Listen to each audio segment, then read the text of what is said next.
दिल्ली के India international centre में आज पूर्व प्रधानमंत्री अटल बिहारी वाजपेयी के जीवन पर आधारित एक बुक लॉन्च की गई है।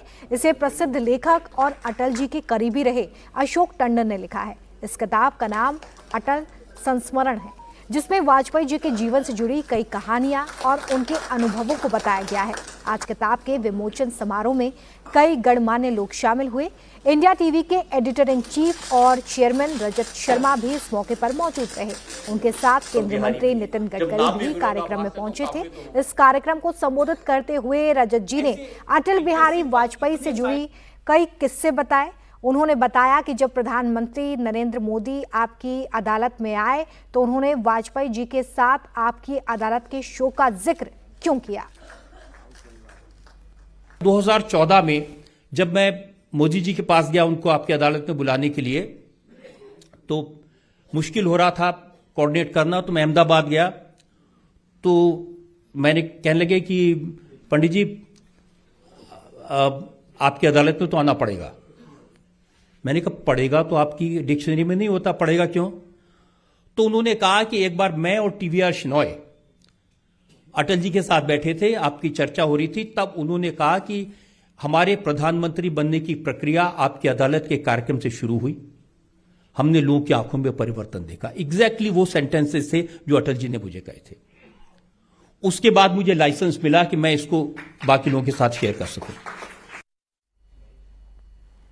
अपनी बातचीत के दौरान रजत जी ने ऋषिकेश मुखर्जी से जुड़ा एक किस्सा भी सुनाया। ऋषिकेश मुखर्जी ने अटल जी की कैसे तारीफ की और उस पर अटल जी ने क्या रिएक्शन दिया, आप भी सुनिए। जब वो प्रधानमंत्री थे तो छुट्टी के लिए मनाली जाते थे, और चूंकि एक ऐसा संबंध हो गया था कि उस छुट्टी में मैं और मेरे परिवार के लोग उनके साथ जाते थे और कोई लोग वहां नहीं रहते थे, तो शाम के समय वॉक पर चलते थे और अटल जी की बात सुनने का तो आनंद ही अलग था। बहुत सारी बातें। एक दिन मैंने कहा अटल जी मैं आज शाम को वॉक पर नहीं होऊंगा। क्यों?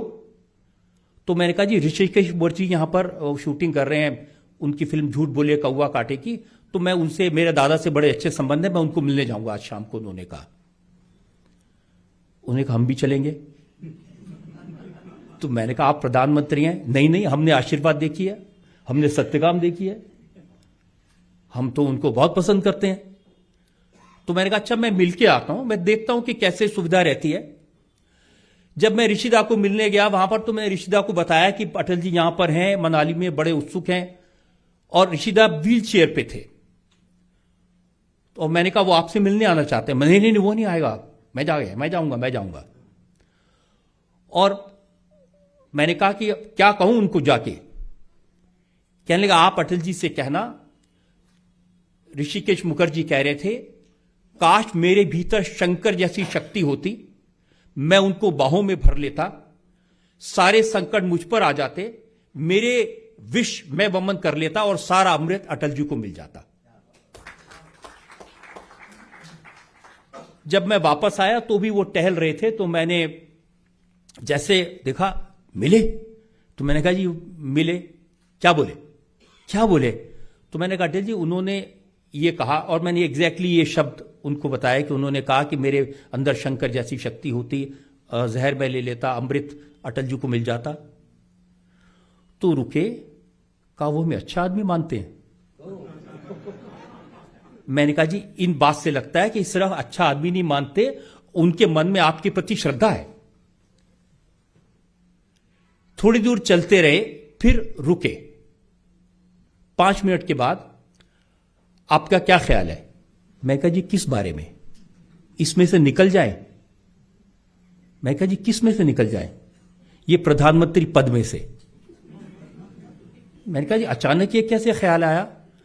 तो कहा कि जब तक ऋषिदा जैसे लोग हमें अच्छा समझते हैं ये ठीक है, काजल की कोठरी है, पता नहीं कब दाग लग जाए। कोई आदमी अपनी प्रशंसा को, अपनी तारीफ को किस लेवल पर जाकर सोच सकता है, यह उसकी पराकाष्ठा थी। अशोक टंडन की किताब अटल संस्मरण में ऐसे कई किस्से और मौजूद हैं। आज कार्यक्रम के दौरान बात करते हुए नितिन गडकरी ने भी वाजपेयी जी से जुड़े अपने अनुभव शेयर किए। वो भावना व्यक्त नहीं करते थे, वो कहते थे मेजोरिटी की मान्यता है, पंचों की मान्यता है, इसको आगे जाओ। यानी इस प्रकार का एक बड़ा दिल रखकर उन्होंने कार्यकर्ताओं के साथ प्रेम किया।